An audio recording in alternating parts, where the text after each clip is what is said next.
Most men walk into marriage with open hearts, carrying the weight of silent expectations. They're told to be strong, to provide, to protect. They're told that love means sacrifice and that a good man never complains. But no one tells them what that sacrifice will truly cost. No one warns them that sometimes marriage isn't a partnership.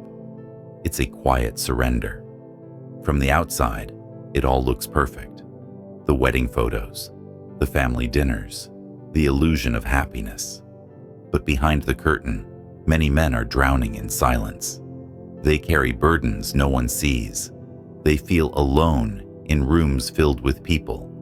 And when they cry out, the world tells them to man up. He doesn't talk about how tired he is, how drained, how invisible. He used to laugh. He used to dream. He used to chase goals that lit him on fire. But now, he just survives. Every day a performance, every moment spent walking a line between duty and desire, between his needs and hers. And when he tries to speak, he's told he's selfish, ungrateful, emotionally unavailable. But here's the truth. Most men weren't raised to ask for help. They were raised to carry the weight in silence, to die with their burdens buried beneath a fake smile. That's why so many men suffer quietly in marriages that don't feed their soul. They stay for the kids. They stay for appearances. They stay because no one taught them they had a choice. This isn't about blaming women. This isn't about tearing down marriage. It's about honesty. It's about looking behind the curtain and finally saying what no one else will. That too many men give everything and get nothing in return. And they think they're alone. But you're not alone. If you've ever stared at the ceiling at 2 a.m., wondering where you went, wondering what happened to the fire inside you, wondering if anyone sees your pain, this is for you. This is your voice, your mirror, your moment of truth. Let's begin. Number 1, the illusion of equality. Marriage is sold as a partnership, an equal union. Two people walking side by side, sharing love, responsibility, and sacrifice. But when the ceremony ends and real life begins, many men find that equality is just a word, not a reality. From the very beginning, he is expected to carry more responsibility, more weight, more silence. In most marriages, it's the man who is still expected to shoulder the financial burden. Even when both partners work, the pressure to provide falls squarely on him. If the bills aren't paid, if the home isn't stable, if the future isn't secure, it's his fault. He is expected to fix it, to work harder, to push more. And if he speaks up about the pressure, he's told to be grateful, to man up, to stop complaining. Meanwhile, she is granted flexibility. She can choose to pursue a career or stay at home. Society will support her either way. She can express emotions openly, cry, be vulnerable, break down. But he must remain composed, strong, silent, a wall that never cracks. And if the marriage ends, by her choice or by circumstance, the burden doesn't disappear. It multiplies. He's expected to keep paying alimony, child support, legal fees. While mourning the loss of his family, he is handed the invoice. This isn't equality. This is exploitation dressed as honor, wrapped in tradition, and sold as love. Yet men keep giving. They stay silent because they've been taught that complaining is weakness, that questioning the structure makes them bad husbands, bad fathers, bad men. But deep down, many of them feel it, the imbalance, the injustice, the unspoken expectation that their needs don't matter, that their emotions don't count, that their sacrifices are simply part of the deal. And when they do speak, when they finally express pain, burnout, or emptiness, they are met with shame, accused of being selfish, called ungrateful, dismissed with phrases like, "That's just what men do." But who decided that? Who said a man must give endlessly without ever receiving? Who said love means losing yourself to keep someone else whole? This illusion of equality has broken more men than we realize, and it's time we stop pretending it doesn't exist. Because real partnership is built on mutual respect. Real love honors both voices, both needs, both burdens. And if the scales are always tipped, if the man is always the giver, the protector, the silent sufferer, then it's not love. It's sacrifice with no return. And no man should be shamed for finally seeing the truth, for finally asking, "What about me?" This isn't weakness, it's awareness, and it's the first step toward reclaiming balance, peace, and dignity. The illusion is breaking, and men are waking up. Number 2, legal systems aren't built for men. In most countries, the legal system claims to be fair and impartial. But when it comes to marriage and divorce, many men quickly discover how tilted the scales really are. The courtroom is not a place of refuge for them. It becomes a battleground where they're already losing before the fight even starts. A man can give years of his life to building a family, working long hours, providing stability, making sacrifices. And when the marriage breaks, the law often punishes him for trying to walk away. He can lose half his income, his house, his savings. Even worse, he can lose access to his children. Not because he's a bad father, but because the system assumes the mother is more nurturing, more needed, more deserving. And just like that, he becomes a visitor in his own child's life. Many men don't leave toxic or broken marriages because they're content. They stay because they're terrified. Terrified of courtrooms where their words won't matter. Terrified of judges who will treat them like wallets, not fathers. Terrified that walking away means losing everything they built, everything they love, and everything they are. So they stay. They silence their pain. They push it down. They hope something changes, even as the weight eats them alive. And for those who do leave, the path isn't any easier. They walk out into a storm of legal fees, emotional trauma, and a future that feels stripped of dignity. They start over with debt, with wounds, with questions no one wants to answer. How did it come to this? Why is trying to find peace punished so harshly? Why does doing the right thing feel like a personal execution? This isn't about hating women. This is about recognizing that the system built to protect fairness has failed many men in silence. It's about saying what too many are afraid to admit, that the legal system often doesn't see a man in pain, only a man to penalize. If you've felt this, you're not alone. And if you've survived it, you already know. The law may not always be just, but your dignity, your truth, and your will to rebuild are still yours. And no judge can take that from you.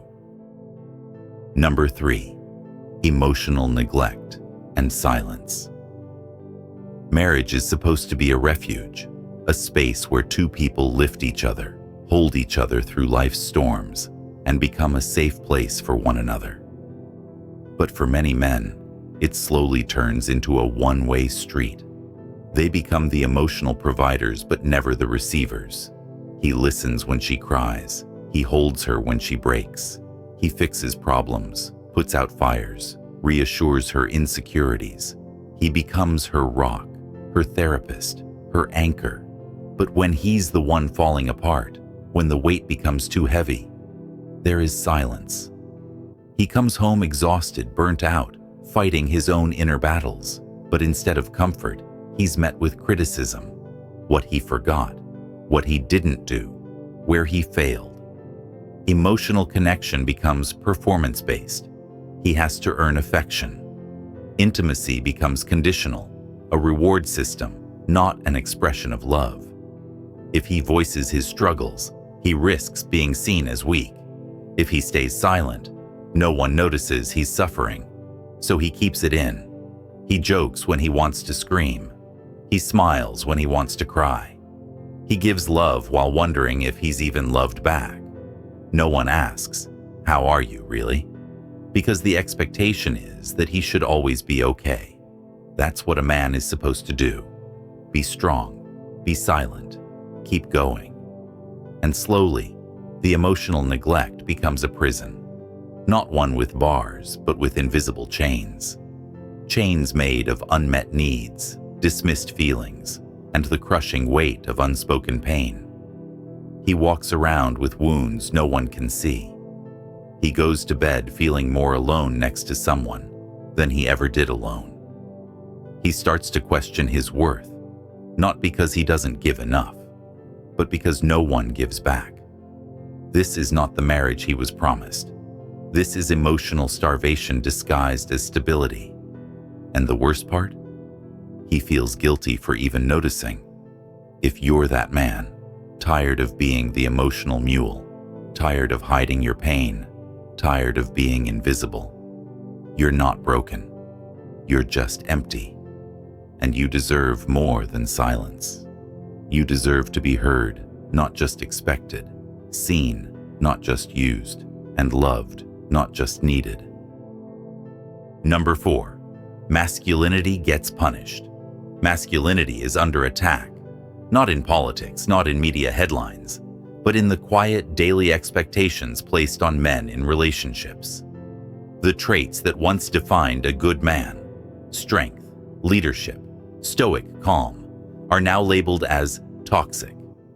A man who sets boundaries is accused of being controlling. A man who values peace and avoids drama is called emotionally unavailable. A man who focuses on work, on building, on providing, is told he's too distant. In trying to lead, he's resented. In trying to protect, he's mocked. In trying to stay calm, he's told he doesn't care. Masculine energy used to be celebrated. It was the fire that built civilizations, the strength that held families together, the resolve that stood between chaos and order. But now, it's treated like a flaw. He's told to be softer, more emotional, more open. But when he does, when he cries, when he doubts himself, when he lets down the walls, he's seen as weak. The attraction fades, the respect fades.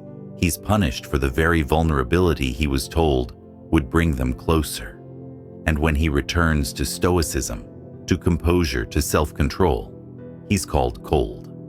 It's a trap. He can't win. He's told to be everything at once, strong but soft, confident but not dominant, ambitious but always available, stoic but emotional, masculine but safe. And when he inevitably fails to meet this impossible standard, the blame falls on him. He's not enough, not attentive enough, not sensitive enough, not evolved enough. The truth is, most men are not failing because they're lacking. They're failing because the world keeps moving the goalposts. Masculinity is not the enemy. It is not a disease to be cured or a problem to be solved. It is a force, when grounded in wisdom, that protects, builds, and leads.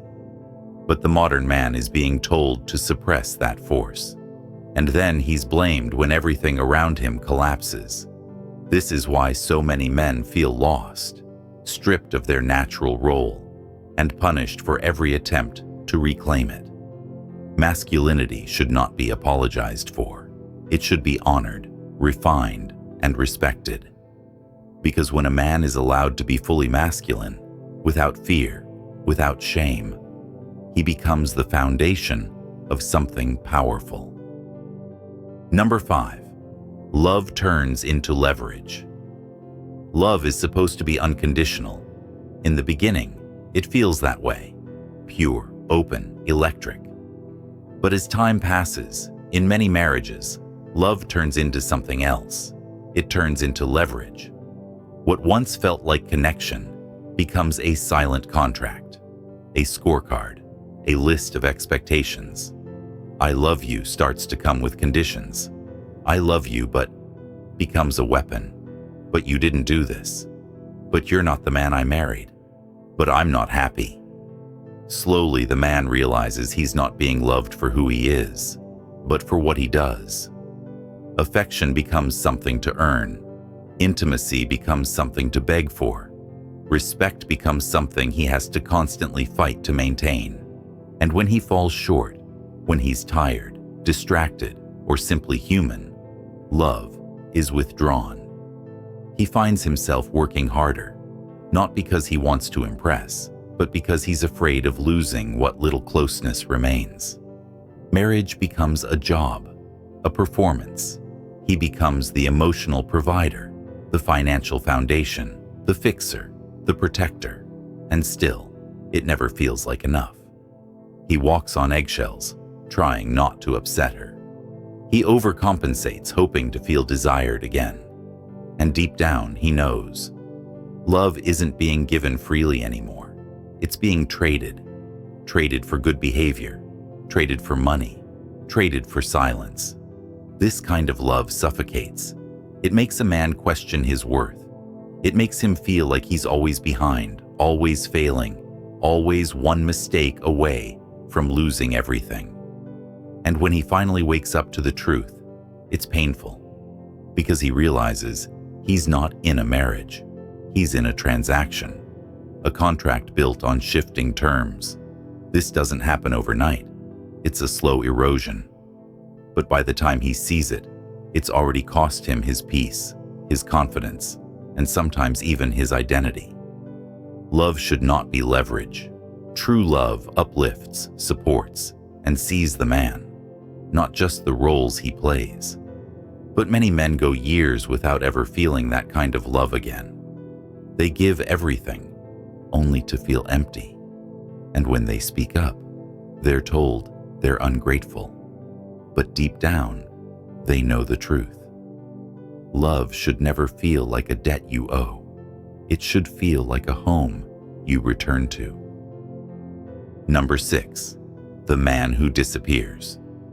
Over time, the married man begins to disappear, not in a dramatic way, but slowly, silently. The things he once loved get shelved, his hobbies fade, his personality dims, his laughter gets quieter, his dreams gather dust.